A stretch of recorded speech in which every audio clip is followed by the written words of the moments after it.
Oh. 6 minutes. Dusty, good morning. Hi, Eric, Jacob, how we doing? Awesome, thanks. How about yourself? Pretty good, pretty good. If you guys are ready, I'm ready. I'll just click a couple buttons and get rolling. Oh, born ready. All right, there we go. And welcome back, everybody, to KMA's Morning Jump. And 'tis the season. We're nearing spring here, getting into the late part of May. And we know that that time of the year is going to be the weather's finally warming up. And so you know what that means. Let's get to that grilling, like I said. Joining us ahead of the Memorial Day season are two nationally acclaimed barbecue chefs, Eric Gephart and Jacob Lubbers. They will share their tips and tricks on having your best cookout and showing off for your friends and family. Both chefs will be showcasing their newest grills from Komodo Joe and Masterbuilt, along with some fire recipes that will show our listeners their next cookout in the easiest, tastiest ways to grill and smoke delicious foods. So let's go even just start into it. Eric and Jacob, thanks for coming on KMA's Morning Jump. So let's just get off to it. There's another one that people are always arguing about. So I don't know who wants to handle the answer here, but what is the biggest difference between grilling with charcoal versus gas or even pellet? Oh, well, Chef Eric here. Let me go ahead and put that argument to an end, okay? Natural lump charcoal is by far the best way to impart big, bold, beautiful flavors. You can imagine gas isn't really doing that.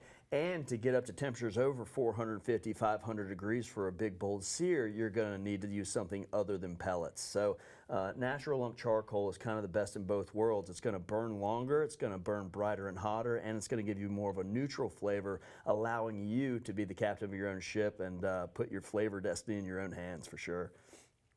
Yeah, absolutely. Charcoal, giving that full taste. There's that tip number one. So let's see, what are the benefits there of that of a digital grill then? How can that really help you guys out? Yeah, so when we're talking digital grill, Chef Jacob here, like Eric said, that charcoal is your secret ingredient. Well, we've married that with a very easy-to-use digital platform, whether you're doing it right on the grill, on the Masterbuilt Gravity series here. So you have a nice little easy-to-use screen, or you have an easy-to-use phone app. So wherever you are running around the house, I know everybody's busy, you can always keep that temperature and timing dialed in, but still get those big, bold, beautiful flavors from that charcoal.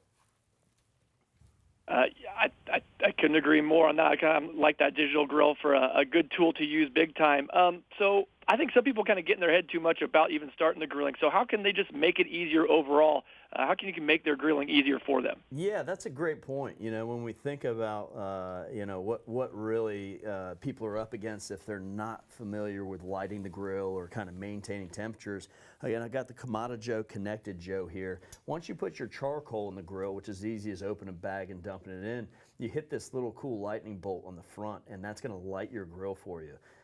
Then you push the little thermometer and turn this digital knob, and you're able to put 250 degrees, 700 degrees, wherever you want to be. So again, your destiny is in your own hands, and it couldn't be any easier with push button start, digital access to temperature. And with the Komodo Joe, you're cooking, 16-hour brisket. I don't know if you need to go 16 hours, but you don't have to add charcoal to that. So you got best of both worlds with low and slow cooking and big, bold, fast searing. And I think people just, whenever they picture charcoal cooking, they're picturing, charcoal chimneys, lighter fluid, some of the stuff of yesteryear, and we've kind of taken that away, all that chaos away from your grilling experience and made it easy with the digital startup, the digital controls. Absolutely. Yeah, making it easy with that easy startup and easy temperature control there. I'm kind of confused, though. I don't know what step is when you pound it and start to curse at it like my father did. Yeah. Well, there's a good opportunity to start some new traditions for us, right? There we go. Yeah, there we go. Making it a new time here. So what if we're cooking for a big crowd? What are the biggest tips for grilling for a big crowd? I think get things done early, you know what I mean? So one of the things I would say, if you're going to do, 5 or 6 or 7 steaks, go ahead and buy that entire roast and cook it like a prime rib, right? Whether it's a New York strip loin or a ribeye or a pork loin, you're going to cook that to about 80% of the way you want it. And for me, that's 120 degrees. Take it off, let it rest. and you can let it rest. I call it the barbecue pause button. You can let it rest for 30 minutes or 3 hours, and once your guests show up, maybe let them cut their own steak because they know how thick they want it. What a fun opportunity that is. Season the new side, and then throw it on the grill for 45 seconds on each side, and you got hot food on plates with family and friends, and you're really able to take that time that would be spent over the grill by yourself and kind of turn into a communal thing and enjoy some time with everybody. All right, remind everybody we're talking with chefs Jacob Lubbers and Eric Gephart. They are promoting the Big Joe, Kamado Joe Grill and Smoker, also the Gravity Series 1500 Digital Charcoal Grill and Smoker by Masterbuilt. Chef Eric or Jacob, I don't mind which one answers it, but if our listeners have some more information or want some more information, how can they find it? Yeah, no, they can go over to KamadoJoe.com, Masterbuilt.com. Especially check out all the social channels. There's always some cool recipes coming out, whether it be YouTube, Instagram, you name it. Follow them up on there, and you're going to see a lot of stuff from Eric, myself, a lot of other great chefs to make stuff easy, give you some new ideas. All right, excellent. Eric Gephart and Jacob Lubbers giving us some barbecue tips here for the spring season. Thank you guys so much for coming on KMA's Morning Jump, and have a good rest of your day. Thanks for having us. Cheers.